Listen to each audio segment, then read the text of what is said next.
J'aimerais simplement C'est à toi de faire décider qui commence. une remarque par rapport actuellement à ce qui se passe au niveau technologique, de la rapidité, de l'immédiateté.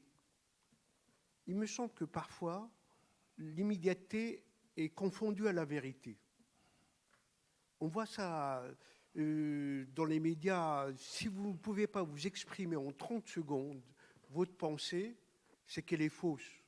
Et cet esprit d'immédiateté est paradoxalement antidémocratique. Ça ne permet jamais de développer une vision.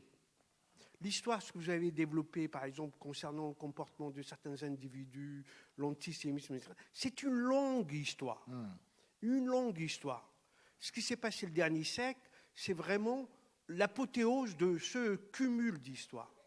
Et ça, si on ne prend pas le temps de comprendre ce qui s'est passé, on est capable de renouveler les mêmes bêtises, d'autant plus que nos technologies digitales, quand on appuie sur un bouton, on a l'impression que l'écran, voilà, va sortir la vérité. Et moi, j'ai peur de cette confusion qui ne permet pas de se construire mutuellement.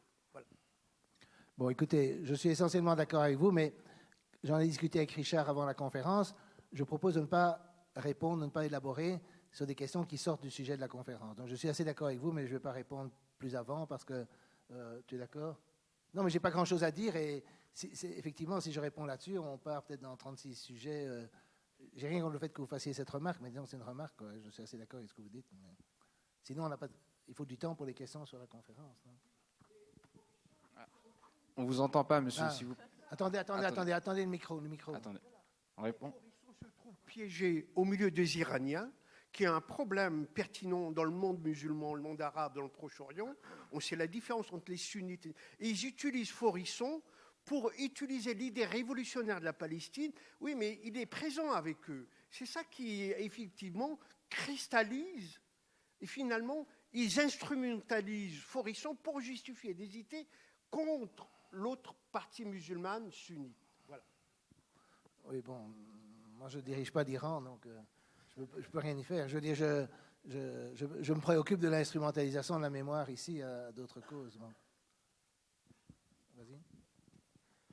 Votre propos préalable concernait la liberté d'expression, mais après, je crois que tous les exemples que vous avez donnés, etc., concernent plutôt le statut de la vérité. Et à un moment, vous avez expliqué que le fait de pouvoir contester, par exemple, en mathématiques, la géométrie euclidienne, et on a pu passer à la géométrie non euclidienne. Oui, mais là, on est dans une science, effectivement, qui porte sur un champ, du coup, qui n'est, c'est pas qu'il n'y a pas de détermination historique, mais qui est sur du anhistorique, et donc sur une forme d'exactitude qui est dont les protocoles pour l'exprimer, cette vérité, ne sont pas les mêmes que justement sur les sciences historiques, où on peut considérer quand même que justement il y a la place du fait, des protocoles, alors de véridification, de véridiction, de l'administration de la preuve. Oui, c'est des termes qui sont judiciaires. Et oui, parce que histoire, c'est c'est un peu la racine grecque qui après a devenu dans notre développement étymologique ce côté tribunal. On parle de tribunal de l'histoire, etc. Alors oui, bien sûr, il y a des négateurs. Moi, je parle pas, je n'emploie pas la terminologie de Rousseau sur le négationnisme. Mais voilà, moi, ma question, c'est qu'est-ce qu'on fait par rapport à ces négateurs? Et on ne peut pas rabattre systématiquement justement des sciences, une science avec un art du récit, sur des sciences qui ont une forme de démonstration de falsifiabilité différente. Voilà, merci. Écoutez, je n'ai pas voulu comparer la géométrie et l'histoire, mais évidemment, en général, on considère la géométrie comme plus sûre que l'histoire. Et donc, j'ai voulu dire que même en géométrie, j'ai donné un exemple au début pour expliquer pourquoi les scientifiques en général sont contre la censure. Et un exemple qu'on pourrait donner, ou que moi je donnerais, c'est que, évidemment, si on avait dû décider que certaines vérités évidentes ne pouvaient pas être contestées, la géométrie d'Euclide, qui a dominé pendant des siècles, aurait été sans doute considérée comme une telle vérité. Je n'ai pas voulu comparer ça à l'histoire, mais certainement la géométrie, c'était une des choses qui paraissaient les plus sûres, les lois de Newton aussi. Et les lois de Newton, ça a été contesté à la fin du 19e siècle, ça a été un choc au début du 20e, et ça a été un des plus grands chocs culturels de l'époque. Et donc, c'est tout ce que j'ai voulu dire, c'est que même là, on n'a pas eu l'idée d'aller faire des lois, et ça n'est venu à l'idée de personne de faire des lois. Je pense que les lois répressives en histoire, comme je l'ai expliqué, ont des tas d'effets contre-productifs. J'ai cité Cardini, j'ai cité tous les auteurs dont les citations sont utilisées par les révisionnistes, etc. Moi, ma position, c'est celle de M. Cardini qui dit la seule façon de s'en débarrasser, c'est de les confronter dans un débat libre. Ce débat libre est impossible à cause de ces lois. Ça, c'est ma position. Moi, je n'ai pas dit que j'étais pour eux. En fait, on pourrait même donner un autre exemple qui est encore plus opportuniste, c'est l'exemple d'Arthur Butts, un exemple que Chomsky donne souvent. Arthur Butts est un négationniste américain qui a écrit un livre, The Hoax of the 20th Century, l'arnaque ou je sais pas l'imposture du XXe siècle, qui a été publié avant, Faurisson, mais il n'a jamais été poursuivi et personne ne sait qui il est, ou pratiquement personne. Donc, tandis que les poursuites ont donné une publicité maximale à Faurisson, et donc rien que ce point de vue-là, c'est tout à fait contre-productif. Je ne trouve pas que c'est le bon argument, mais si on veut donner ce genre d'argument, on peut aussi donner ce genre d'argument. Bonjour Jean. Quand je parlais que je venais à ta conférence, on m'a sorti souvent l'argument suivant qui était oui, mais si tu es d'accord pour la liberté d'expression totale, qu'est-ce que tu fais des gens qui endoctrinent, genre par exemple par exemple dans les sectes ou dans les soi-disant les imams qui amènent les gens à faire du djihad. Donc je voulais avoir ton avis là-dessus. Ben, d'abord, pour autant que je sache, les lois dont j'ai discuté ne s'appliquent pas aux sectes. Alors, il y a effectivement des gens qui veulent poursuivre les sectes, mais moi je trouve ça très discutable parce qu'à l'intérieur des églises, il y a des comportements tout aussi sectaires. J'ai une amie, Anne Morelli, qui a écrit un livre, je crois qu'il était en vente là sur la propagande de guerre, mais elle a aussi écrit une lettre ouverte à la secte des adversaires de sectes, où elle donne toutes sortes d'exemples dans les religions officielles, je ne sais pas, mais moi je ne suis pas spécialiste de ça, mais de comportements tout à fait sectaires dans certaines congrégations religieuses, etc. Et de nouveau, ce serait très difficile de légiférer, mais pour l'instant, à ma connaissance, la question de l'endoctrinement n'est même pas couverte par la liberté d'expression. On peut considérer alors que c'est autre chose, mais moi je parlais de la liberté d'expression où il n'y a absolument aucun endoctrinement, parce que ce sont des gens qui exprimaient des opinions sans imposer aucune contrainte à qui que ce soit d'autre. Dans les sectes, l'argument c'est qu'une fois que les gens sont rentrés dedans, ils ne sont plus libres. Mais n'empêche, ils sont rentrés librement dedans, donc c'est une question un peu compliquée. Mais c'est vrai qu'une fois qu'ils sont dedans, on dit qu'ils sont plus libres. Mais il n'y a personne qui a jamais été forcé de regarder une vidéo de Faurisson ou de Renoir ou de qui que ce soit. Ça n'existe pas. Donc, ce n'est pas du tout le même problème. Je ne peux pas discuter tous les problèmes à la fois. Mais sur les sectes, je pense que, de nouveau, si on ne fait pas les deux poids, deux mesures entre les religions soi-disant officielles et les sectes, et moi, je ne vois pas très bien la différence. Pour moi, les religions, c'est des sectes qui ont réussi, où c'est un peu la différence entre les petits commerces et les grandes surfaces. Et donc, je n'ai pas de... Comment dirais-je je ne vois pas très bien comment on va faire, mais je ne suis pas spécialiste de la question. Je peux vous renvoyer au livre d'Anne Morelli sur cette question. Bonsoir. J'aurais voulu votre opinion sur un sujet qui, j'ai l'impression, est en train de devenir à peu près aussi tabou que la Shoah. J'en veux pour preuve les précautions oratoires que Richard a prises au début de la conférence.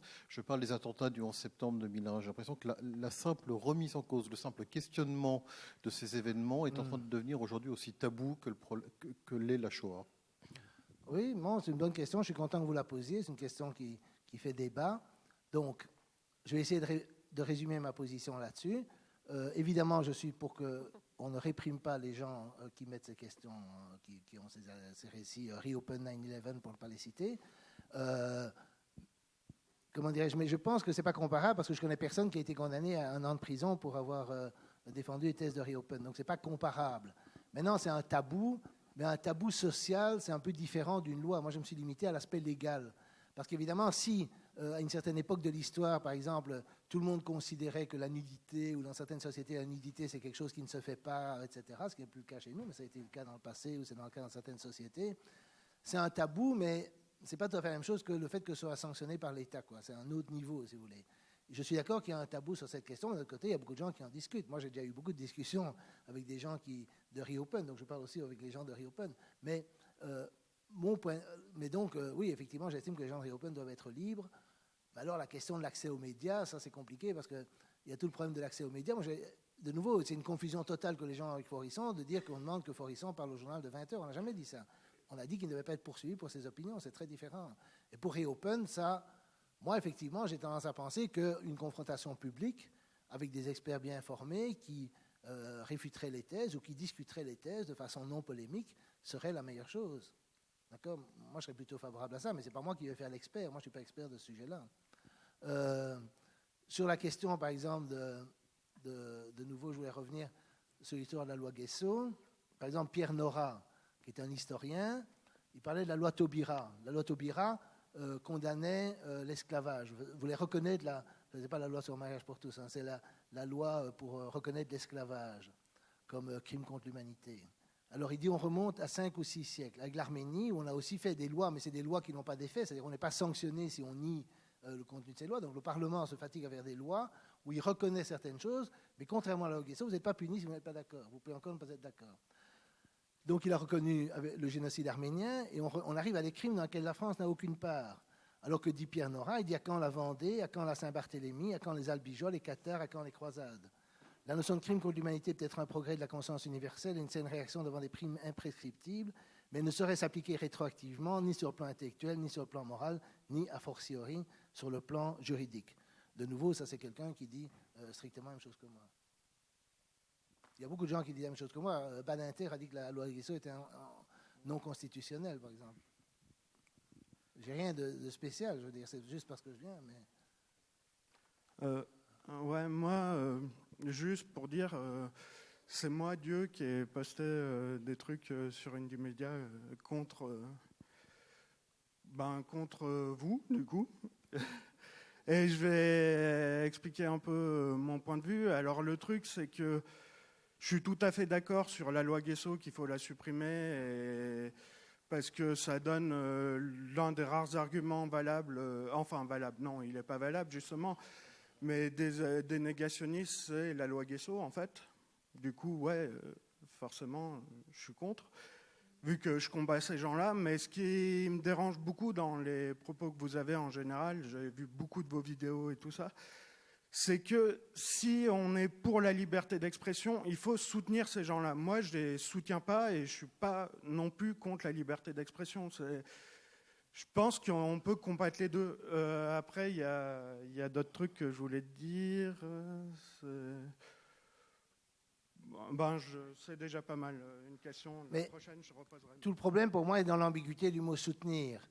Si vous dites que quelqu'un qui est poursuivi par les autorités de l'État ne devrait pas être poursuivi, d'une certaine façon, trivialement, c'est les soutenir. Et qu'est-ce que j'ai fait pour les soutenir autre que ça? Je leur ai donné de l'argent, je les ai hébergés? Non, j'ai rien fait. J'ai signé une pétition contre l'emprisonnement de quelqu'un sur une base d'une loi avec laquelle je ne suis pas d'accord. Ça me paraît parfaitement logique dans la logique de la défense de la liberté. Et la seule personne avec qui effectivement je suis en contact, mais qui évidemment n'est pas révisionniste ou négationniste, c'est Chomsky. Et comme j'ai dit, j'ai été intéressé à cause des censures secondaires qui tombaient sur lui lors de l'affaire Forisson, c'est tout. Moi, c'est mon engagement, entre guillemets, dans cette affaire, ou mon intérêt pour cette affaire, date de cette époque. Et uniquement sur cette base-là. Mais je n'ai jamais soutenu, je ne sais pas dans quel sens j'ai soutenu Forisson, Renoir, etc., sauf dans le sens trivial que je ne suis pas d'accord qu'on les mette en prison, qu'on les mette à l'amende pour délit d'opinion. Mais à partir du moment où je suis contre ces lois, tous les gens qui sont contre ces lois sont d'accord avec moi. Badinter, qui déteste Forisson, il a aussi dit que c'était une loi anticonstitutionnelle, et donc, ipso facto, au sens où je soutiens Forisson, il le soutient aussi. Est-ce... Oui, alors moi, j'ai une question qui va peut-être paraître un peu naïve. Je me demandais quels sont les intérêts d'interdire d'étudier une partie de l'histoire alors que du coup ça ne peut que conforter les théories du complot. Ah oui, ça c'est exactement ce que dit Cardini, mais ça il faut demander aux gens qui l'ont fait. Eux l'ont fait en pensant, c'est difficile pour moi de défendre, disons, si je ne suis pas préparé, et en plus si je ne suis pas payé pour ça, c'est difficile de défendre la cause qui est opposée à celle que je défends. Je ne peux pas le faire honnêtement. Je pense que leur idée, c'était que la loi allait, comment dirais-je, faire taire ces gens-là. Mais c'est évident que ça ne les a pas fait taire. Et en plus, ces gens ont fait cette loi en 90. À l'époque, Internet n'existait pas. Les vidéos sur Internet n'existaient pas. Et donc, ils n'avaient pas prévu ce coup-là. Mais maintenant, ça devient total. Déjà, à l'époque, quand on a eu l'imprimerie, la censure, ça devenait difficile. Dans le temps, évidemment, on pouvait simplement brûler les livres impies et puis c'était tout. Ou bien on mettait les gens en prison, il fallait qu'ils disparaissent, qu'on n'entende plus parler d'eux. Mais à l'époque d'Internet, ça devient totalement utopique parce que vous trouvez toujours des sites alternatifs, etc. Vous trouvez des serveurs alternatifs, etc. Et ces vidéos vont continuer à circuler, etc. C'est totalement utopique de croire que vous allez faire taire ces gens.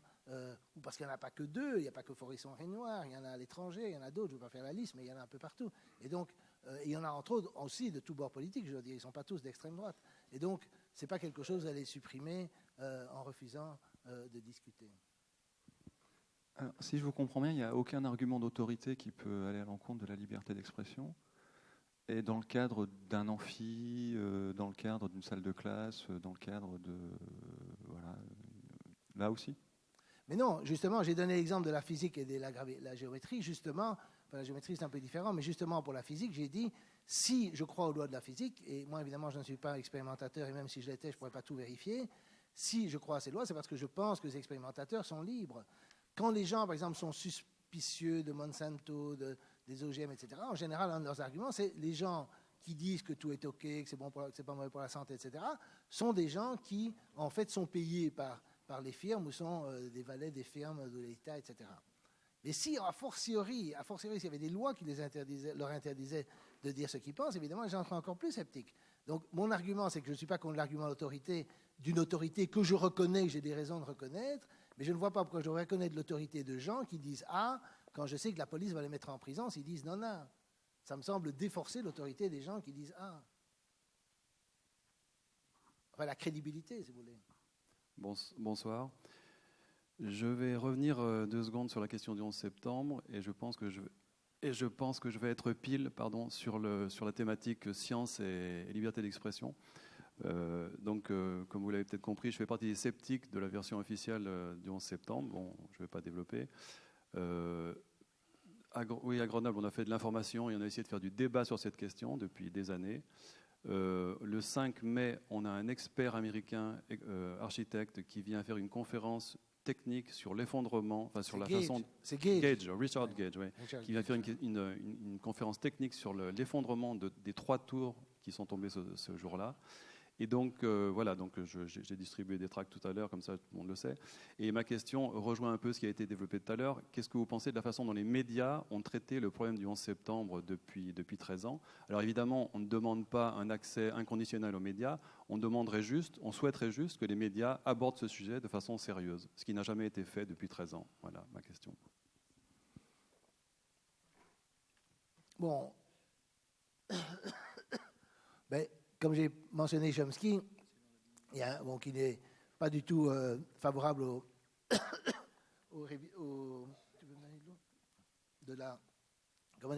qui n'est pas du tout favorable aux thèses alternatives, on va dire, sur le 11 septembre.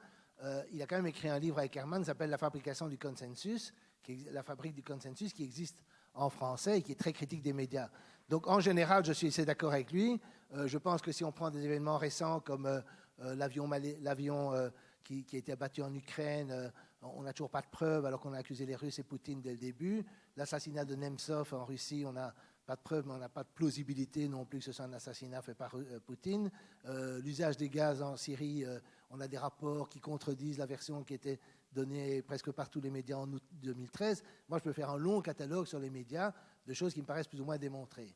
Sur le 11 septembre, ma position, je ne vais pas faire toute une conférence sur le 11 septembre, c'est que je suis sceptique de certains aspects de la version officielle, mais je suis aussi très sceptique de certaines des versions alternatives. Donc, je n'ai pas de religion, si je peux dire ça comme ça, sur la question. Est-ce que je considère que les médias vous traitent mal? Je pense que oui, mais ils le font en général pour tout le monde. Je pense que la liberté d'expression, je ne sais pas si des gens, bon, vous n'êtes pas obligé d'avoir regardé l'émission chez TADI il y a à peu près 1 an, enfin en février ou en janvier 2014, où moi je suis passé sur la liberté d'expression. Je pense que je n'ai pas pu vraiment dire ce que je voulais, alors que chez TADI, en général, on peut, comme il dit, finir sa phrase. C'est-à-dire, lui, en général, il arrive... et j'ai été chez TADI plusieurs fois sur des sujets beaucoup plus controversés, à mon sens en tout cas, et dès que j'ai commencé à dire des choses qui, de nouveau, sont pour moi banales, comme je dis, c'est des choses comprises depuis le XVIIIe siècle, mais j'ai été assez souvent interrompu, donc ça n'a rien à voir avec le 11 septembre. Oui, en général, je pense que les médias sont très biaisés, mais je ne veux pas, en répondant à cela, dire que je suis d'accord avec vos thèses, parce que là, je devrais les justifier, et ça me prendrait plus de temps, ou ça me serait impossible, quoi. Ici, au milieu. Je comprends, j'ai pris 3 notes pour essayer d'être rapide et succinct. Donc ma question est la suivante. Est-ce que reconnaître le droit à chacun de dire n'importe quoi n'a pas pour pendant que le débat contradictoire existe? Parce que si le débat contradictoire n'existe pas, le problème c'est qu'on ouvre la porte à des arguments fallacieux ou qui sont facilement intellectuellement accessibles même s'ils sont faux. Et que la problématique, du coup, c'est que plutôt que de faire taire le débat, on favorise un débat qui n'a pas justement de contradiction. Et Gérald Bronner s'en plaint un peu dans ses bouquins en expliquant que la facilité avec laquelle l'intoxication circule est incomparable avec le désintérêt que les experts éprouvent sur ces théories fumeuses. C'est-à-dire que quand on voit par exemple sur le flyer là, qui a été distribué à l'entrée justement, qu'il y a 2300 architectes, ingénieurs dans le monde entier qui demandent de nouvelles investigations sur les effondrements, ces 2300 militants, c'est peut-être 0,1% de la communauté des architectes, mais 99,9% des autres architectes, ils s'en foutent juste de ce débat, quoi. Et du coup, ils n'apportent pas de contradiction parce que eux, c'est pas des militants. Du coup, c'est extrêmement difficile d'arriver à mettre en face des gens qui sont militants et qui disent n'importe quoi, des gens qui sont compétents et qui s'intéressent à ces débats-là. Donc, c'est très difficile de faire de la contradiction. D'où la question est-ce que dans quelle mesure, quelle est la mesure de ce danger-là en fait, la difficulté de trouver des experts pour exercer des débats contradictoires qui soient pertinents une fois que la porte est ouverte. Écoutez. J'ai expliqué plusieurs fois, et aussi dans la réponse à la question de Richard, je suis évidemment en général pour un maximum de débats contradictoires. Je rejette justement cette mentalité que beaucoup de gens ont de refuser les débats contradictoires. Mais comme je l'ai dit, je ne ferai pas un débat contradictoire avec Faurisson, je ne ferai pas un débat contradictoire avec les gens de Reopen 9/11 parce que ce n'est pas des dossiers que je connais. D'accord ? Donc je fais des débats contradictoires sur les quelques dossiers où j'estime connaître les choses. Mais évidemment, je suis favorable. Mais on ne peut pas imaginer une loi. De nouveau, n'oubliez pas que le livre concerne les lois et la justice et les tribunaux. On ne peut pas imaginer une loi qui dit une opinion ne peut être exprimée que dans un cadre contradictoire. Comment on va appliquer ça à toutes les opinions possibles et imaginables ? Ce n'est pas possible. Donc, du point de vue où je me place la loi, je ne peux pas répondre. Évidemment, oui, je souhaite des débats contradictoires. Dire qu'il ne peut pas y avoir de contradicteurs sur la question du 11 septembre, ça me paraît discutable, parce qu'il y en a en France, il y en a évidemment aux États-Unis. Je pense que ce serait possible, mais il faut le faire dans les conditions d'équilibre, d'égalité des armes et toutes sortes de choses comme ça. Mais moi, je ne peux pas le faire. Hop, bonsoir. Ça tombe bien qu'on reparle de loi, parce que je vais vous parler de loi.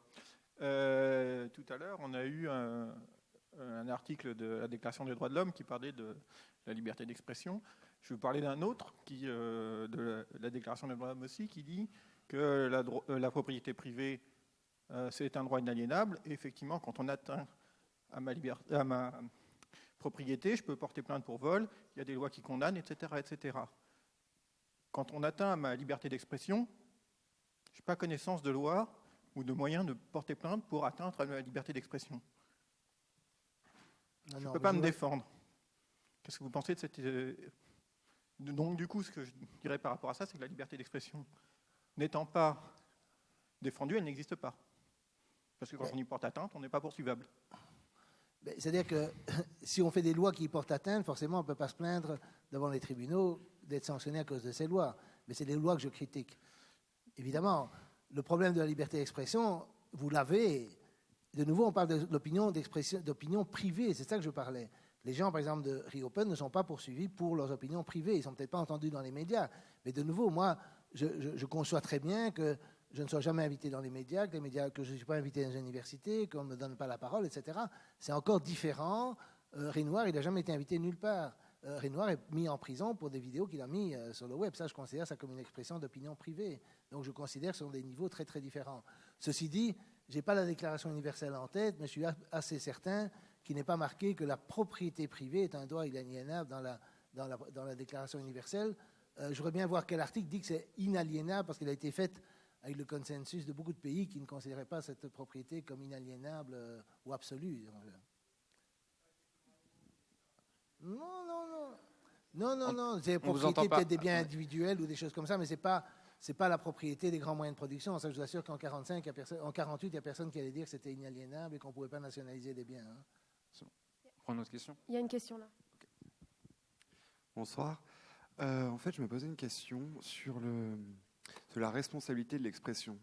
C'est-à-dire, on parle de liberté d'expression et je me dis, on condamne souvent des gens sur leurs propos dans des contextes où où ils n'ont pas forcément une responsabilité très grande, au sens où ils ne sont pas forcément entendus par tout un tas de gens qui adhèrent. Mais quand on a par exemple des responsables politiques qui tiennent des propos qui sont des propos d'ordre de malhonnêteté intellectuelle et qui représentent un État à ce moment-là, et qui représentent la parole du peuple, parce que c'est aussi ça, des hommes politiques. Je voulais savoir quel est votre avis là-dessus. Est-ce qu'à cet endroit-là, il n'y a vraiment pas deux poids, deux mesures, mais à un niveau vraiment encore plus grand que peut-être deux poids, deux mesures entre, dans ce que vous disiez plus tôt dans votre conférence? Oui, bien sûr. Mais je pense que on peut pas, il faut jamais oublier que les lois sur la censure, à toute époque, ont toujours concerné des gens qui étaient marginaux. Les gens qui ont le pouvoir ont toujours pu dire tout ce qu'ils voulaient, ils ont toujours dit des choses assez scandaleuses. Donc le problème, évidemment, quand je parle de la censure, c'est la défense des faibles contre les forts, et des gens qui n'ont pas le pouvoir contre les gens qui ont le pouvoir. Les gens qui ont le pouvoir, effectivement, comme vous dites, ils disent toutes sortes de choses, mais qu'on peut trouver scandaleuses et monstrueuses et criminelles, etc. Mais évidemment, on ne va pas faire de loi dans un État où ces gens ont le pouvoir qui les empêche de s'exprimer par définition. Donc on peut dire on peut les condamner moralement, on peut essayer de les combattre politiquement, mais on ne peut pas faire de loi qui vont empêcher ce genre de choses par définition. Bonsoir. Bon, vous critiquez le délit d'opinion, c'est une chose que je comprends bien. Mais vous avez surtout répété à plusieurs reprises une chose qui m'intéresse assez. Vous avez dit qu'à cet égard, relativement au délit d'opinion, il y avait deux poids, deux mesures. Ce qui, vous me contredirez peut-être, mais est peu ou prou la position de Soral ou de Dieudonné sur cette histoire. C'est-à-dire que face à l'esclavage, en gros, esclavage versus extermination des Juifs d'Europe, Soral ou Dieudonné vont dire « Ah mais vous voyez, on n'arrête pas de parler des Juifs, mais alors l'esclavage, on n'en parle jamais, il y a une inégalité là-dessus. » Alors, je ne sais pas, moi, si je partage ce constat ou pas. En tout cas, vous avez l'air de le partager. Non. Vous avez répété à plusieurs reprises. Vous allez me dire. En tout cas, les raisons pour lesquelles Soral et Dieudonné, enfin, en tout cas, comment ils vont expliquer ce deux poids, deux mesures, ils vont dire c'est le lobby juif, grosso modo. Vous, vu que vous avez l'air d'avoir répété ça plusieurs fois dans la conférence, c'est quoi vos explications de ce deux poids, deux mesures? Et si vous considérez qu'il y a deux poids, deux mesures? Parce que vous avez l'air de dire... Non, je ne sais pas ce que... Prenons ce que j'ai dit ce soir, parce que j'ai pas tout. Sinon, je devrais vraiment voir ce que j'ai dit, le contexte, etc. Ce soir, j'ai donné des exemples de deux poids, deux mesures avec Ardisson, et qui portaient sur justement la liberté d'expression. Dans un cas, on dit sur Mahomet, on peut dire tout ce qu'on veut, sinon c'est la censure. Et puis on dit à Dieudonné, mais tu peux pas faire ce sketch sur un colon israélien aujourd'hui à cause de ce qui s'est passé pendant la guerre. Donc c'est là que je dis deux poids, deux mesures dans la liberté d'expression. Sur la considération du passé, de savoir si on considère certains événements comme monstrueux, exceptionnels, etc., j'estime que, ça c'est plus ou moins la fin de ma conférence, j'estime que l'État doit être neutre dans ces questions-là, de savoir quelle est votre mémoire, quelle est votre identité, quel crime est-ce que vous considérez comme important, etc. D'ailleurs, moi je suis plutôt pour Henri IV, pour qu'on n'en parle plus, qu'on ne s'accuse plus mutuellement de toutes sortes de choses qu'on n'a pas commises parce qu'on n'était pas là. L'esclavage, le colonialisme, la Shoah, personne dans cette salle n'était là. Donc, on n'a rien fait et c'est idiot de se reprocher mutuellement des choses. Ah oui, mais regarde ce que vous avez fait. Mais bon, qu'est-ce qu'on a fait? Donc, ça, c'est un peu ma philosophie, si on veut. Mais évidemment, comment est-ce que je pourrais dire? Si vous voulez convaincre Dieudonné, Soral et leurs partisans qu'il n'y a pas de lobby, on va dire pro-israélien en France ou qu'il n'a pas d'effet, alors évidemment, il faut éviter ces deux poids, deux mesures. Sinon, c'est l'explication qu'ils vont donner. Non? Il me semble que le problème, c'est que toutes ces poursuites et toute cette hystérie, regardez l'hystérie qui a précédé ma conférence, bon, heureusement, elle n'a pas été interdite, mais si elle avait été interdite, si elle avait été supprimée, ça aurait prouvé que ces milieux sont influents. Ça aurait été une preuve de plus de la toute-puissance, en disant, moi je ne crois pas qu'ils sont tout-puissants, mais dans l'esprit des gens qui pensent qu'ils sont tout-puissants, la toute-puissance du lobby pro-israélien.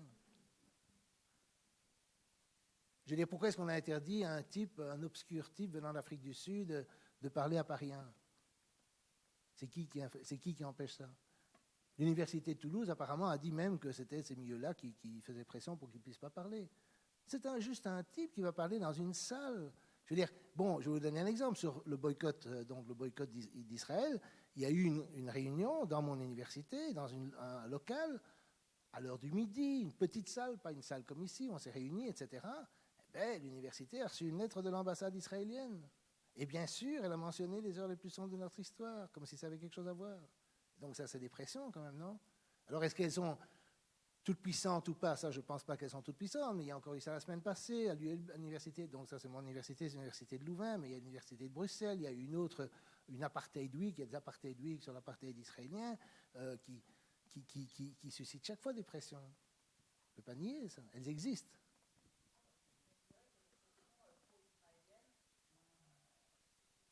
Oui, ça, je crois que c'est démontrable. Maintenant, est-ce qu'elles ont de l'effet?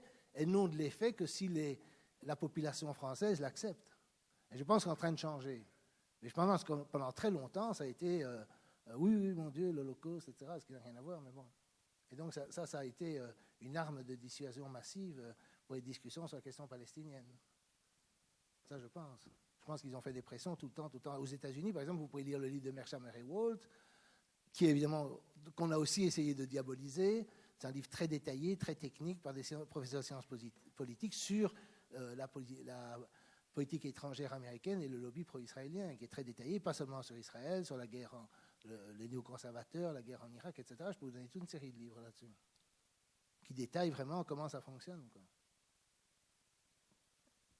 Ça existe aussi en France, c'est moins étudié, mais...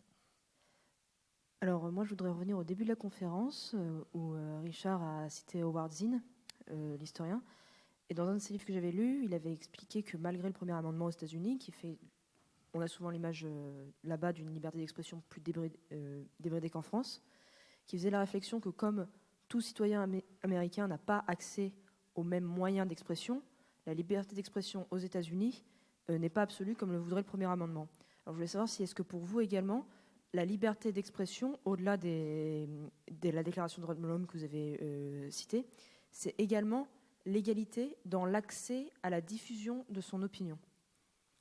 Oui, mais non, bien sûr, mais ça c'est un problème beaucoup plus compliqué. Comment faire un système où chaque individu dans une société a un accès égal à la diffusion de son opinion? Ça me paraît totalement impossible. Ce que je trouve effectivement, et ça je l'ai dit à propos des médias plusieurs fois, c'est qu'il y a en plus des questions légales, il y a en plus un deux poids, deux mesures dans les médias entre, par exemple, les partisans de l'ingérence et les gens qui sont pour une politique de paix. Je veux dire, c'est très difficile pour moi de représenter mon point de vue politique dans les médias sur d'autres questions. Et pour d'autres personnes, des gens qui sont critiques du capitalisme ou du libre marché ou de l'Europe, etc., c'est très difficile. Ça, on est d'accord.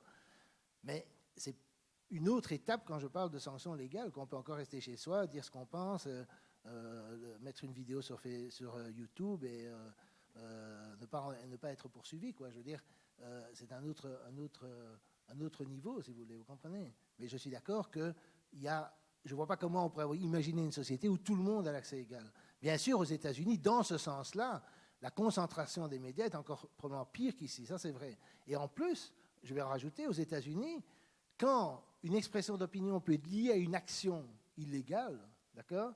Par exemple, je connais des gens qui ont mis une banderole. Par exemple, vous mettez une banderole dans un hôtel, vous êtes dans un hôtel, vous prenez des chambres, vous mettez une banderole sur le mur de l'hôtel pour protester pour une protestation politique, vous pouvez être poursuivi de façon surréaliste par l'hôtel. Parce que ce n'est pas juste une expression d'opinion. Si vous faites une manifestation devant une base militaire et que vous dépassez un petit peu l'entrée de la base militaire, vous pouvez être poursuivi comme je ne sais pourquoi. J'ai une amie d'une amie plutôt aux États-Unis qui risque 15 ans de prison pour avoir donné de l'argent à des organisations colombiennes et palestiniennes supposées terroristes. Bon, c'était des trucs humanitaires. Mais je veux dire, la liberté d'expression, dès qu'on dépasse un tout petit peu la pure expression d'opinion, elle est très restreinte, ça je suis le premier à le dire. Mais moi, je n'ai jamais dit qu'il fallait faire comme aux États-Unis, je n'ai même pas cité le premier amendement. Dans mon livre, je ne mets pas ça en avant. Je mets en avant les idées du XVIIIe siècle qui étaient communes aux révolutions démocratiques dans les pays de l'époque, mais ces idées se portent très très mal partout, y compris aux États-Unis, dans leur esprit. Et donc, c'est ces idées que je défends, mais ces idées n'ont jamais pris le pouvoir, elles ne sont pas respectées, elles ne sont pas comprises. Je ne pense pas que la situation soit idéale aux États-Unis, mais la différence avec les États-Unis, c'est que là, contrairement à la France, il n'y a pas une extrême gauche et une gauche qui veulent imposer la censure aux idées politiquement incorrectes. Ça n'existe pas. Et pourquoi? Parce qu'ils savent très bien que ça va se retourner contre eux. Et d'ailleurs, quand on le voit avec Siné, avec Mermet, avec Morin, ces lois contre la haine se sont retournées contre des gens qui, en fait, disent des choses soit banales, soit pro-palestiniennes, etc. Ici. Ma question, je crois qu'elle ressemble un peu à celle d'avant, mais je vais essayer de la reformuler peut-être. C'est la question de est-ce que la liberté d'expression, par rapport à ton discours qui est très bien, est-ce que, à mon sens, est-ce qu'il ne faut pas qu'elle soit encore plus poussée au sens de est-ce que ça ne nécessite pas une proactivité parce qu'aujourd'hui, un peu comme à l'image de cette histoire de la dictature, c'est ferme ta gueule, la liberté, la démocratie, c'est cause toujours. Et aujourd'hui, la liberté d'expression, est-ce que c'est pas donc il y a l'histoire de être libre de pouvoir dire et puis de pas finir en tôle. Est-ce que ça c'est suffisant ou est-ce qu'il ne faut pas aller plus loin? Est-ce que ça ne nécessite pas une proactivité en quelque sorte? Ouais, ça, je suis d'accord. Et une autre question du coup qui en découle, c'est est-ce que la Constitution de la Ve République valide le test de la liberté d'expression? La quoi là? La cinquième? La Ve République, ouais. Avant. Est-ce que la Constitution valide le test de la liberté d'expression? Ben écoutez, si vous regardez ce qui se passait autour de 68, c'était quand même la Ve République et je pense qu'il y avait beaucoup de liberté d'expression à l'époque. Hein. C'était peut-être, je ne sais pas si c'est le mot proactif, mais si vous voyez les vieux numéros de Charlie Hebdo, ils ne se gênaient pas. Hein. Je ne dis pas que c'était bon ou que ce n'était pas bon, ça c'est autre chose, c'était de bon goût, de mauvais goût. Je dis simplement, si on compare le climat actuel où en fait les gens ont peur de leur ombre, on voit bien qu'il y a des problèmes si on m'invite, il y a des problèmes si on invite un Sud-Africain à Paris 1, etc.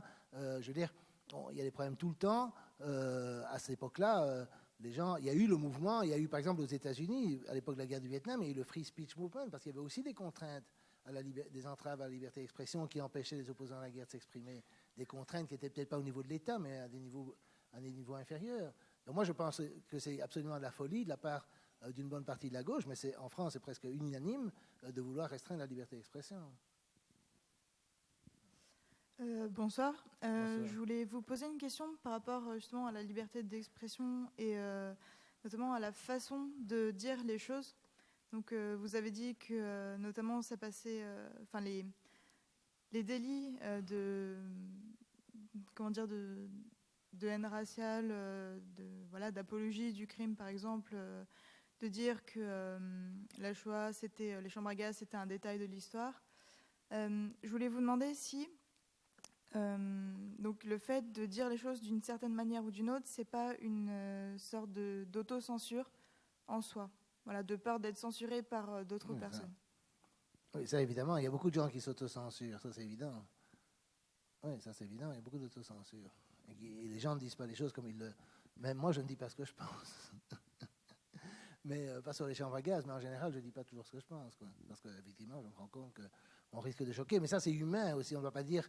Par exemple, entre collègues, on ne va pas nécessairement dire ce qu'on pense, parce qu'on sait très bien qu'il y a des collègues qu'on n'apprécie pas et on ne dit pas nécessairement en face ce qu'ils pensent. C'est un peu compliqué de parler de censure à ce niveau-là, quoi. Il y a aussi des usages, il y a aussi, effectivement, comme l'a dit quelqu'un, les tabous. Mais les tabous, c'est un autre problème. Moi, je m'intéressais à la question de l'État, à la question des lois. Parce que, au-delà de ça, si vous voulez, s'il y a des conventions sociales, s'il y a des tabous, etc., c'est pas non plus à l'État de les soulever, les enlever, vous comprenez? Et donc, bon, c'est la société qui évolue ou qui évolue pas. De toute façon, par exemple, si vous prenez la sexualité, par exemple, au cours de ma vie, tout a changé. L'attitude était ultra, en tout cas en Belgique, mais même en France, était extraordinairement pudibonde. Personne ne pourrait imaginer de parler de sexualité comme on en parle aujourd'hui, disons dans les années 50, au début des années 60. Ça a complètement changé. Donc, peut-être ça changera aussi au niveau de la... Mais paradoxalement, j'ai l'impression qu'aujourd'hui, la peur s'est déplacée de la sexualité vers la parole. C'est assez étonnant. Je pense à la parole que les gens... Il y a le politiquement correct au lieu du sexuellement correct, quoi. Ouais, moi, du coup, je reprends la parole, hein, désolé, mais j'avais beaucoup de choses à dire, mais comme j'ai dit, sur l'histoire de la défense, justement, par rapport à cette histoire de la liberté d'expression et de la défense des gens qu'on combat, enfin que moi je combats, enfin moi je suis anarchiste, donc je ne suis pas responsable des lois. Je combats l'État, je suis pour, donc je vois pas pourquoi, parce que je refuse tout simplement de signer une pétition qui soutient quelqu'un que je combats. Je serais mis dans ceux qui sont contre la liberté d'expression, et ça c'est ce que vous faites pratiquement dans toutes vos vidéos. J'en ai vu un paquet, et c'est un truc qui revient quand même beaucoup. Moi, je suis pour la liberté d'expression, je suis contre ces lois et je ne soutiendrai jamais un type comme Faurisson, je le combats. Mais je peux répondre sur la question du soutien. D'abord, premièrement, en ce qui concerne Faurisson, moi, je n'ai jamais signé de pétition sur lui. Parce que, oui, non, mais Faurisson, c'est un sur exemple. Renoir, oui, mais une chose à la fois. Soyons concrets. J'ai signé une pétition quand le type a été mis en prison. Oui, vous ne la signez pas, c'est votre droit. Moi, je ne vois pas très bien, je ne vois pas ce qu'il y a de répréhensible à signer une pétition avec laquelle je suis d'accord. La pétition dit qu'il n'a pas été mis en prison, et dans la pétition, on a dit ce qu'on n'aurait pas dû dire, qu'on n'était pas d'accord avec les opinions de Renoir. On n'aurait pas dû le dire parce que c'est contre la défense de la liberté d'expression. On n'est pas supposé dire qu'on n'est pas d'accord avec des opinions. On l'a dit dans la pétition. Et donc, je ne suis même pas d'accord qu'on devrait dire ça. Je pense que la liberté d'expression, c'est une question de savoir si les gens sont poursuivis pour leurs paroles ou pour des actes. Dans le cas d'espèce, le tribunal, si on regarde ce qui est les attendus, il n'y a aucun acte qui n'a frappé personne, volé personne, insulté personne, personne qui l'accuse d'acte. C'est uniquement ses opinions, et ça, je ne suis pas d'accord. Pour les raisons que j'ai expliquées, on ne va pas discuter toute la soirée. Maintenant, vous signez pas, ça, c'est votre affaire. Je ne vous dis pas que vous êtes contre la liberté d'expression, vous ne signez pas. Richard ne va pas signer parce qu'il y a des méchants qui ont signé avec. Bon, c'est votre choix, ce n'est pas mon choix, c'est tout. Mais je ne suis pas d'accord avec l'expression soutien. Je veux dire, OK, vous pouvez utiliser le mot soutien, mais j'appelle soutien un soutien matériel. Vous savez, c'est comme soutenir des chefs d'État étrangers. Je leur envoie des armes. Qu'est-ce que je fais? Je suis contre la guerre, mais je ne suis pas... on m'accuse toujours de soutenir les méchants, mais moi, je soutiens personne. Je n'ai aucun pouvoir. Je peux pas faire une opération commando pour sortir Renoir de sa prison non plus. Je ne sais pas ce que c'est. Soutien, le mot est trop vague. Il me semble que, simplement, dans la logique, on est contre la censure, évidemment, alors indirectement, on soutient les victimes de la censure, quelles qu'elles soient. Bon, passons à une autre question. Parce que... Oui, non, mais justement, j'en avais une autre, et là, c'était juste une réponse par rapport à la réponse qui avait été faite. C'est aussi sur le racisme, sur la liberté d'expression. Vous l'avez dit dans plusieurs vidéos, elle a des limites, notamment les... Je ne sais pas si c'est pour les insultes, c'est votre cas, mais en tout cas, je sais que c'est le cas de Chomsky que vous citez souvent. Et vu que le racisme, en fait, au final, c'est une insulte qui s'agresse, le racisme, le sexisme, l'homophobie, tout ça, c'est globalement des insultes qui s'appliquent à tout un groupe. Est-ce que si on est contre l'expression des insultes, on est forcément contre... enfin, je veux dire, c'est deux débats qui sont liés. Mais je vais vous répondre. Est-ce que c'est une insulte de dire que les fils d'Allah, donc les musulmans, se multiplient comme des rats? Je ne sais pas. En tout cas, la personne qui l'a dit n'a pas été poursuivie ou n'a pas été condamnée. Est-ce que c'est une insulte de dire que le Quai d'Orsay est bourré d'Arabes déguisés? Le problème, c'est que tout ce que je dis là-dessus, c'est que quand on rentre dans les détails, on voit qu'il y a des tas de choses, on dit « Ah, mais ça, c'est la liberté d'expression. » Donc, alors, pourquoi d'autres choses ne sont pas la liberté d'expression? Moi, je veux bien qu'on censure tout, hein, mais alors on est parti pour la gloire. Hein. Bonsoir. Je vois tout à fait l'intérêt de vous avoir ici avec le cortex, parce que pour moi, le cortex, c'est la passoire et vous êtes les nouilles avec l'eau. Voilà. Bonjour. Mais si je vois bien comment on éduque les gens à servir d'une passoire, je ne vois pas comment on les aide à retourner leurs nouilles dans la passoire. Je précise comment on fait pour que les gens arrêtent d'avoir peur de leur ombre et comment on fait en pratique, sans que ce soit étatique, pour libérer l'expression, alors que de plus en plus d'expressions sont renvoyées dans la sphère privée. Enfin, de plus en plus d'opinions ou d'avis, en tout cas. Moi, j'essaye de le faire à ma modeste façon. On pourrait trouver d'autres façons de le faire, mais moi, effectivement... Mais d'un autre côté, je ne peux pas dire aux gens « violer la loi ». Quand je critique la loi, mais je ne dis pas aux gens de la violer, je la respecte moi-même. Donc, c'est une question compliquée. Disons qu'on pourrait encourager, en tout cas, l'expression d'opinion sur les sujets qui ne sont pas directement sanctionnés par la loi et se mobiliser un petit peu plus quand les gens, par exemple, prenons ce Sud-Africain qui est venu parler à Paris 1, je suis sûr qu'il n'y a rien d'illégal dans ce qu'il dit. D'ailleurs, l'État n'est pas intervenu directement, mais c'est une institution étatique qui l'accepte et puis à la dernière minute dit non. D'accord? Si par exemple on avait dit non pour ma venue ici, il aurait fallu se mobiliser dans l'affaire de ce Sud-Africain. Je pense qu'il faudrait se mobiliser. Moi, j'ai signé évidemment un texte pour demander que les universités françaises l'autorisent à s'exprimer. Je fais ça assez souvent. Je pense que c'est un combat très long et très compliqué. Mais évidemment, on peut, à chaque étape où les gens, où soit il y a les deux poids, deux mesures, le souligner, ou bien le cas où les gens ne peuvent pas s'exprimer, comment dirais-je, les défendre. Mais je n'ai rien à faire d'autre. Je ne vais pas changer les lois, évidemment. Mais évidemment, il y a loi et loi, parce que bon, la loi Guesso est relativement claire, mais la loi Pleven ne l'est pas. Elle est ouverte à l'arbitraire et à l'interprétation, donc elle peut très bien changer au cours du temps. D'ailleurs, c'est intéressant de voir avec Dieudonné. En 2014, le Conseil d'État a cassé un arrêt d'autorisation de son spectacle. Et en 2015, le même Conseil d'État, avec une autre personne, évidemment, a décidé que son spectacle devait être autorisé. Donc ça saute d'un jour à l'autre. Il y a des spectacles qui sont interdits, d'autres qui sont autorisés, etc. On voit bien que quand on demande aux juges d'appliquer des lois mal faites, ils ne savent pas quoi faire. Alors, moi, c'est une question, je reviens sur le sujet d'Internet, parce que bon, ça se pose là en tant que, en domaine de la liberté d'expression. Et vous l'avez dit, sur Internet, on ne peut pas contrôler ce qui se dit ou ce qui ne se dit pas. Si on essaye, on n'y arrive pas. Il y a des serveurs de partout et des pays dans lesquels on ne contrôle rien. Donc la première question que je pose, c'est est-ce que Internet, de fait, va pas forcer la liberté d'expression? Et si on essaye de changer ça, donc de restreindre la liberté d'expression, on restreint Internet, on casse un système qui doit marcher... ceux qui l'ont conçu pensent que Internet doit marcher sans aucune contrainte, sinon il ne marchera plus, ou pas, ou mal. Et la deuxième question que je pose, encore en lien avec Internet, qui est la plus votre avis, ce serait sur l'anonymat sur Internet. On peut dire des choses, par exemple, ce que vous avez, tous les extraits que vous avez cités étaient toujours apposés, paraphés par une personne qui existait. Or, sur Internet, on peut dire des choses et pas être associé à ce qu'on a dit. Et donc, quel est pour vous le rapport entre l'anonymat et la liberté d'expression, quoi? Les gens qui utilisent l'anonymat le font en partie parce qu'ils n'ont pas l'impression d'être libres, sinon ils mettraient leur nom. Soit ils croient que ce n'est pas libre parce que c'est négationniste. Il y a des tas de propos qui tomberaient sous le coup de la loi sur les réseaux sociaux, si on appliquait la loi. Et alors, il y a aussi des gens qui peut-être pensent que ce n'est pas politiquement correct, ils ne veulent pas associer leur nom. Moi, je n'ai pas d'opinion là-dessus. Je dis simplement que, du point de vue des censeurs, la situation n'est pas très bonne à cause d'Internet, c'est tout ce que j'ai dit. Christophe Barbier, par contre, il garde espoir, parce que Christophe Barbier, donc ce journaliste d'Express que j'ai déjà cité dans la conférence, il a dit oui, mais les Chinois y arrivent, alors pourquoi on ne fait pas comme les Chinois? Bon, on va imiter les Chinois. Je trouve ça un peu comique pour un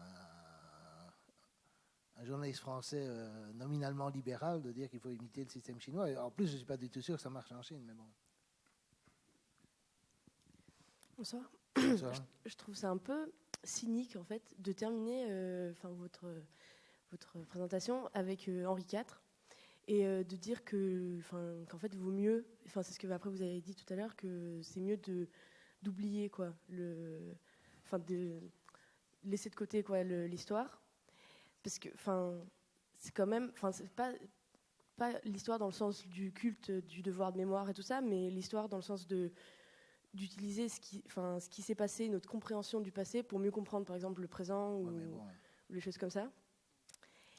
C'est un peu bizarre de Ok, mais remarquez ce que dit Henri IV. Henri IV n'a pas dit qu'il ne fallait pas enseigner l'histoire. Hein. Il a dit que le problème, c'est s'attaquer, ressentir, injurier, provoquer l'un l'autre par reproche de ce qui s'est passé. Donc il voulait avoir la paix civile en France, il y avait les guerres de religion, il disait maintenant on n'en parle plus. On arrête de se faire des reproches parce qu'il y avait beaucoup de reproches, il y avait eu beaucoup de morts. Quoi? Oui, il dit on n'en parle plus, mais ça ne veut pas dire que... Oui, mais dans l'esprit de s'attaquer, ressentir, injurier, provoquer l'un l'autre par reproche. Or, je veux dire, ça c'est très souvent utilisé quand Ardisson dit à Dieudonné qu'il ne peut pas faire son sketch à cause de ce qui s'est passé pendant la guerre, c'est exactement contre l'esprit que je mentionne. Mais de toute façon, j'ai dit que je n'étais pas d'accord avec Henri IV, parce que je ne veux pas empêcher les gens de dire ce qu'ils pensent, y compris s'ils veulent entretenir la mémoire. Ce que je dis, c'est qu'il est sage pour l'État de ne pas intervenir là-dedans. Pour l'État. Maintenant, les individus font ce qu'ils veulent, évidemment. Je ne suis pas pour interdire ça. Mais c'est vrai que je pense qu'il y a une culture qui s'est créée de reproches du passé. On dit, oui, mais regardez, vous avez la France, regardez ce que la France a fait des Finkielkraut, la France a déporté des Juifs, il dit à Dieudonné peut faire ce sketch, etc. Alors après, il dit, oui, mais l'esclavage, est-ce qu'on peut faire tel autre sketch? Est-ce que la place de Carlos est autorisée, etc. On n'en sort pas. C'est ça ce que je dis. C'est l'aspect reproche que l'on fait à des gens qui n'étaient pas là. Je vais vous donner un exemple. Bon, maintenant, on va dire que c'est parce que c'est un type du Front National, mais Philippot, par exemple, qui est un type important dans le Front National, il est passé chez Bourdin. Ça m'avait frappé parce que Bourdin lui dit, mais qu'est-ce que vous pensez de l'indépendance de l'Algérie? Et Philippot a dit, mais la deuxième fois que vous me posez la question, j'étais pas né à ce moment-là. Et donc il veut l'embêter parce qu'évidemment Le Pen était pour l'Algérie française. Mais les types au Front National qui ont 30 ans maintenant ou 40 ans maintenant, ils ne sont pas pour l'Algérie française puisque la question ne se pose plus. C'est typique de cette espèce de... Par exemple, sur le devoir de mémoire, je fais un petit passage et je dis, supposons qu'on oublie tout de la Deuxième Guerre mondiale. Qui va envahir la France? Qui va envahir la Pologne? Qui va déporter les Juifs? Supposons qu'on oublie tout du goulag de l'Union soviétique. Qui va recréer l'Union soviétique? Qui va créer un nouveau parti communiste, etc. Je veux dire, on a cette impression qu'on entretient la mémoire et à cause de ça, il y a certains événements qui ne se produisent pas. Mais c'est évident qu'ils ne se produiraient pas même si on oubliait tout. Alors je termine en disant qui c'est qui est la Saint-Barthélemy et qui veut, pas peut-être beaucoup de gens dans cette salle, mais pas beaucoup de monde en général, et qui veut persécuter les protestants. Je veux dire, les raisons pour lesquelles on ne persécute pas les gens sur une base raciale n'ont rien à voir avec la mémoire. Et la mémoire est souvent utilisée à titre de culpabilisation et en faisant « Ah, mais si vous avez oublié, alors vous allez recommencer. » Non, on ne va pas recommencer parce qu'on n'a pas envie, on n'a aucune raison, etc., etc. Mais évidemment, je suis pour que les gens apprennent un maximum d'histoire, ça, c'est pas ça la question. Mais c'est l'usage vindicatif et culpabilisateur que je n'aime pas. Ça va, c'est clair? Alors, moi, j'ai un petit problème avec la liberté d'expression. D'abord, je ne suis pas une grande démocrate. En plus, je ne crois pas du tout... Enfin, je ne sais pas, il y a des espèces d'illusions pour moi quand même sur l'État, la loi, etc. Je peux comprendre que des opinions les plus diverses s'expriment dans des domaines privés. Par contre, je suis super gênée de voir que l'école de Grenoble Management, avec des fonds publics, invite des gens moisis qui défendent des idées pourries. Ça me dérange profondément, en fait. Et du coup, il y a un moment où je trouve qu'il y a des espèces de conflits d'intérêts entre les choses qu'on veut défendre. Et je comprends un peu la problématique du camarade, c'est-à-dire que moi, je suis assez militante, je me bataille sur plein de choses, je ne veux pas me battre sur tout, je ne me battrai certainement pas pour qu'un mec comme Forisson fasse sa thèse dans une université financée par l'argent du peuple.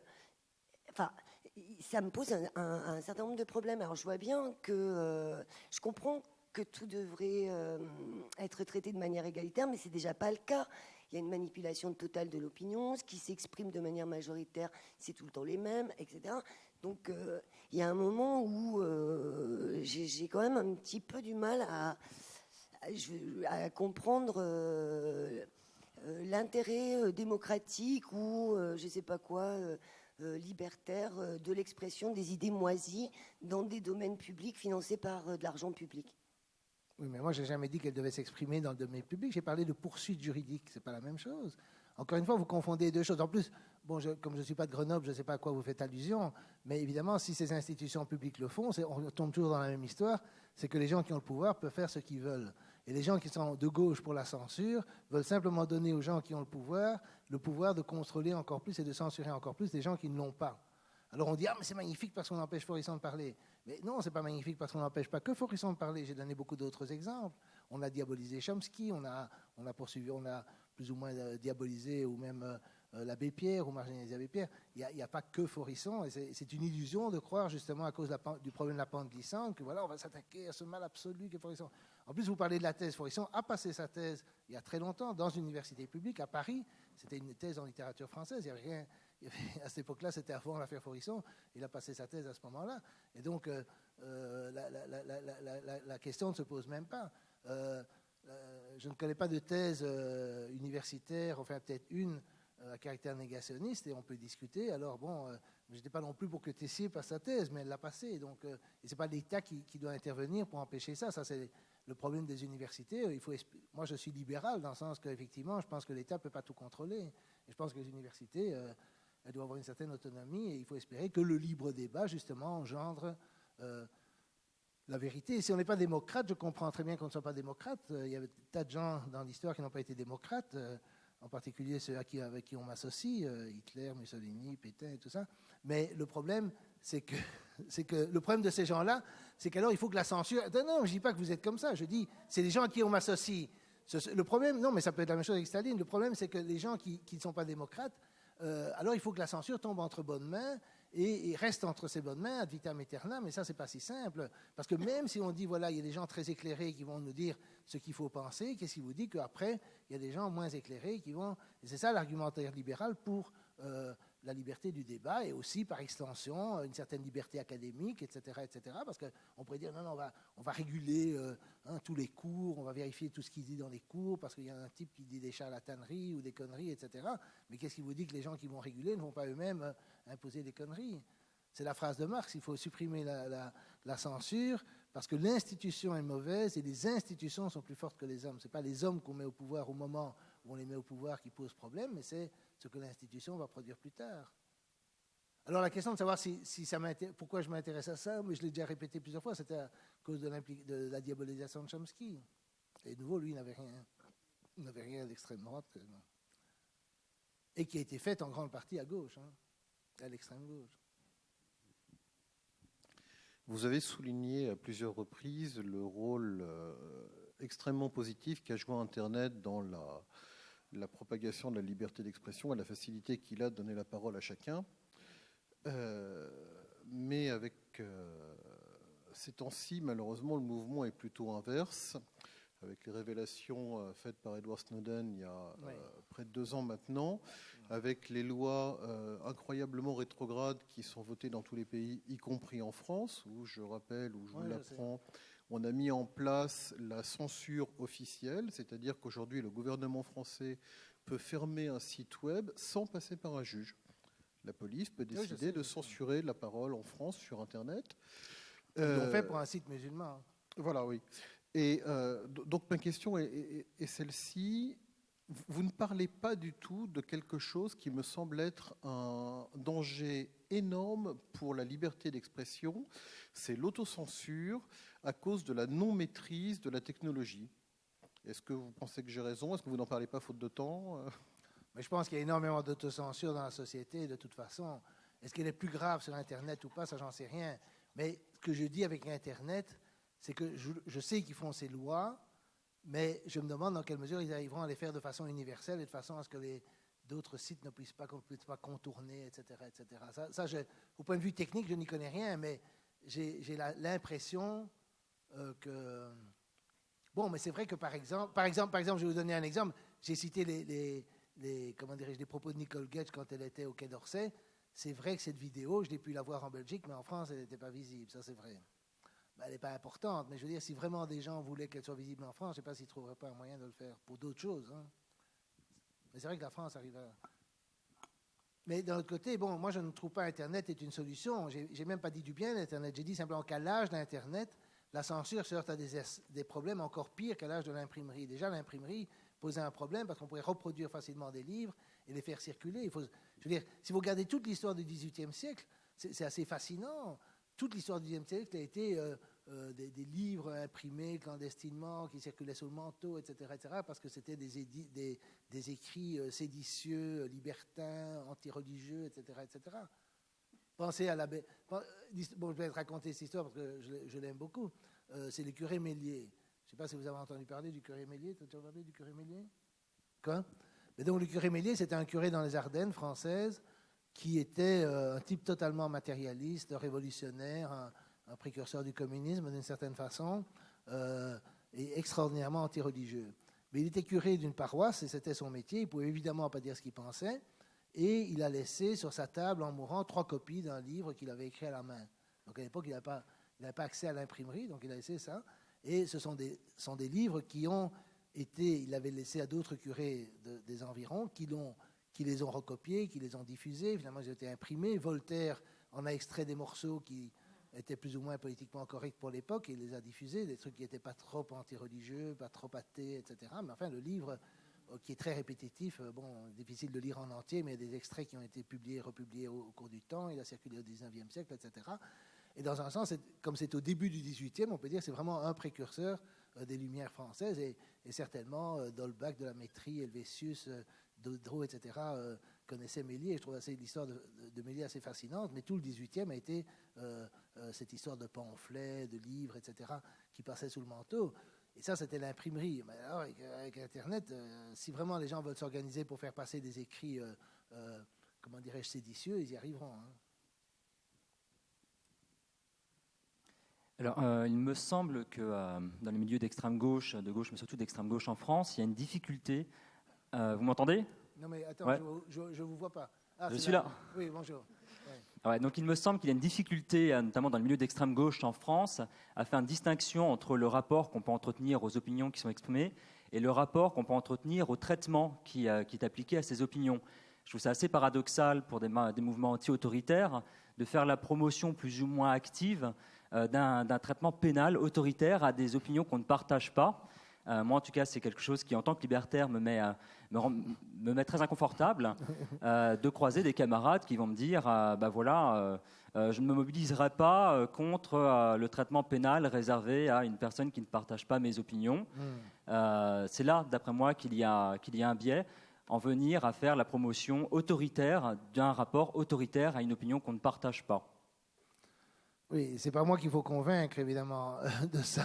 Moi, j'ai toujours eu ce problème avec les anarchistes en France ou les libertaires en France et avec l'extrême gauche en général. Par exemple, je vais vous donner encore un exemple, c'est pas aussi extrême gauche que ça, mais c'est la gauche du Parti socialiste. Quand il y a eu l'affaire Dieudonné en 2014, donc maintenant, le Conseil d'État a autorisé un de ces spectacles. Mais là, il y a eu l'interdiction par le Conseil d'État d'un de ces spectacles en 2014. En fait, ce qui s'est passé, c'est que le tribunal administratif de Nantes a autorisé son spectacle. Le Conseil d'État s'est réuni en urgence et dans l'après-midi, il l'a annulé. J'étais dans une TV à ce moment-là, donc j'ai suivi ça en direct.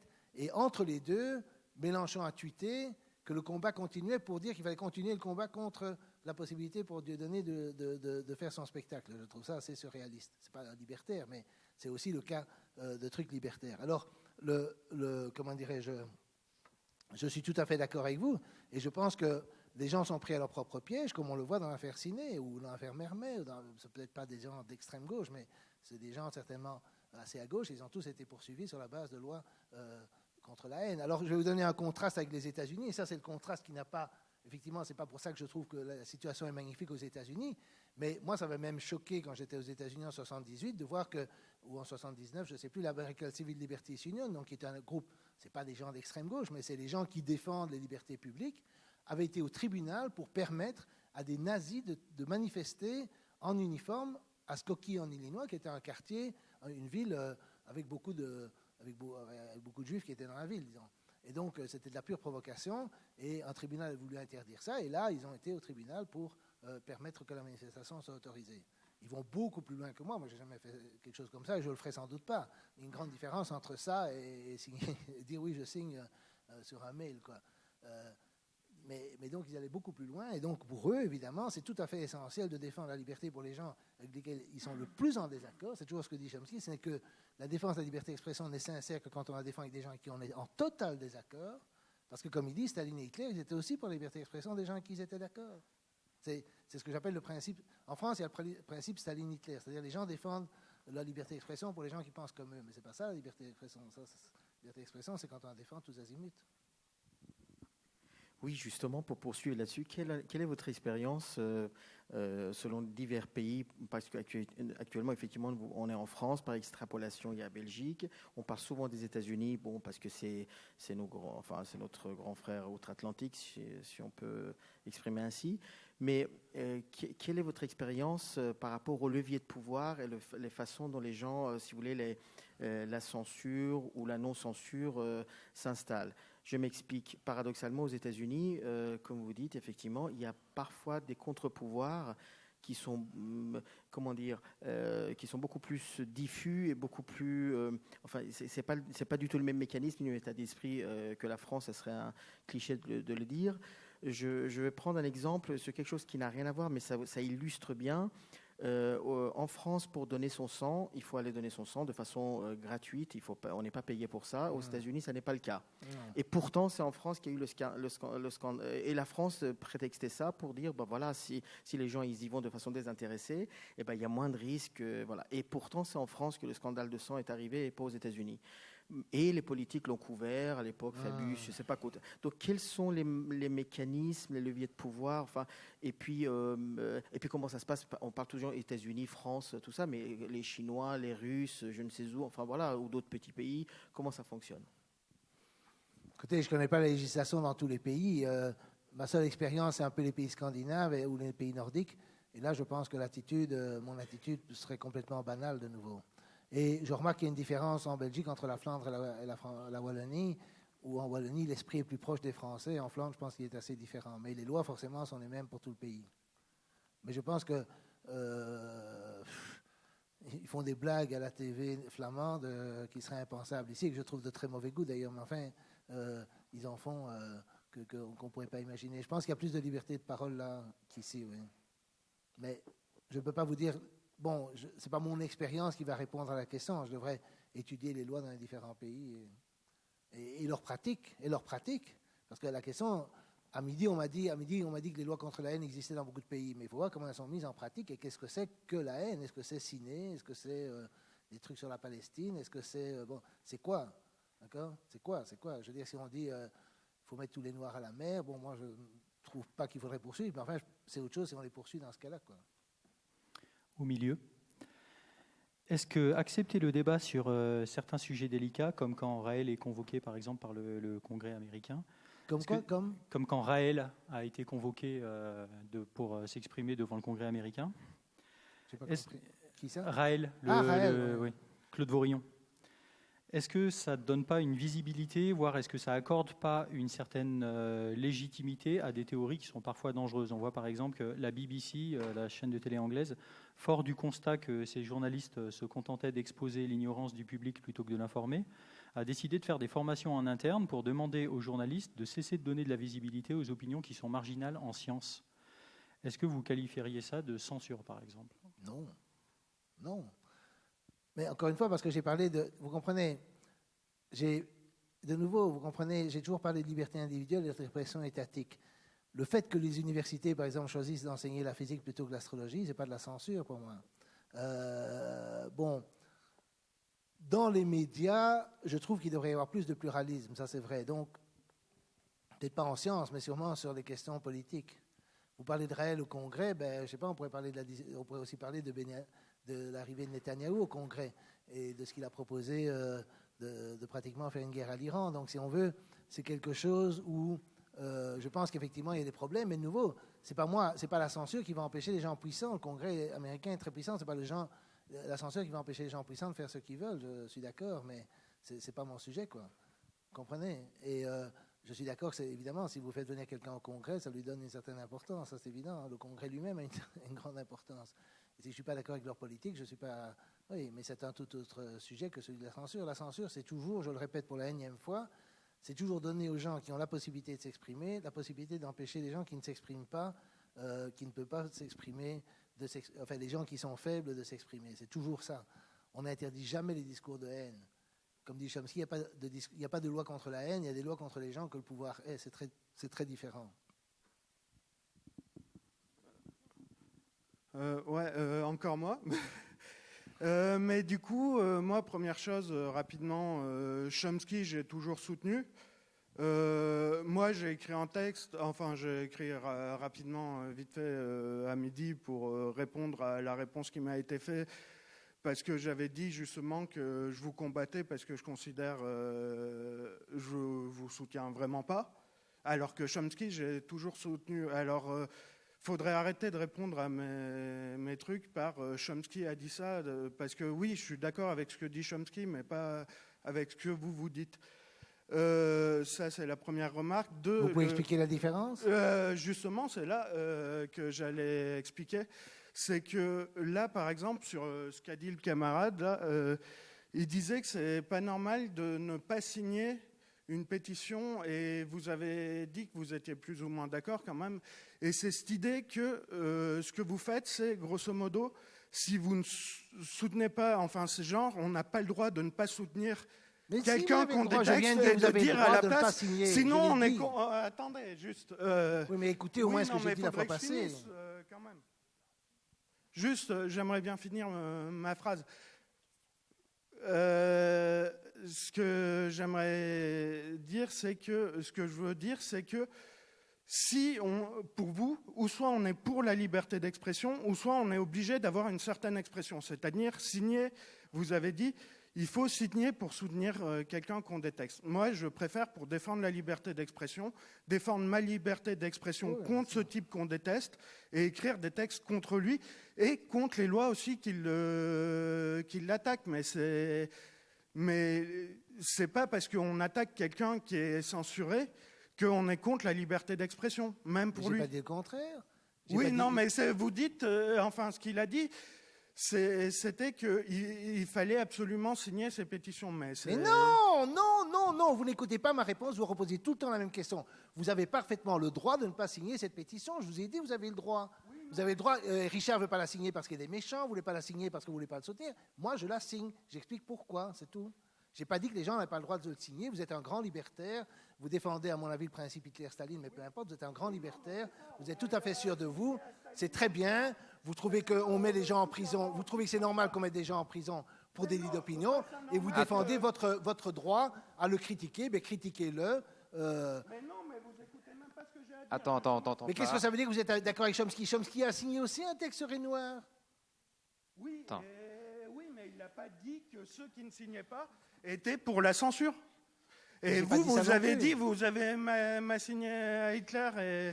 Non, mais c'est parce que maintenant vous m'énervez, mais c'est parce que... Oui, non, mais c'est ce que vous avez dit quand même. Et c'est ce que vous dites systématiquement dans toutes vos vidéos. Moi, j'en ai marre avec Hitler. De toute façon, je ne vais pas parler d'Hitler. Bon, on va parler des ayatollahs, mais je veux dire, ou des curés. Je veux dire, si Hitler vous dérange tellement, mais je veux dire, le problème, c'est toujours de savoir ce que ça veut dire que de toujours défendre sa propre liberté et de ne pas défendre la liberté des autres, c'est tout. Mais vous dites que vous êtes contre ces lois, ok.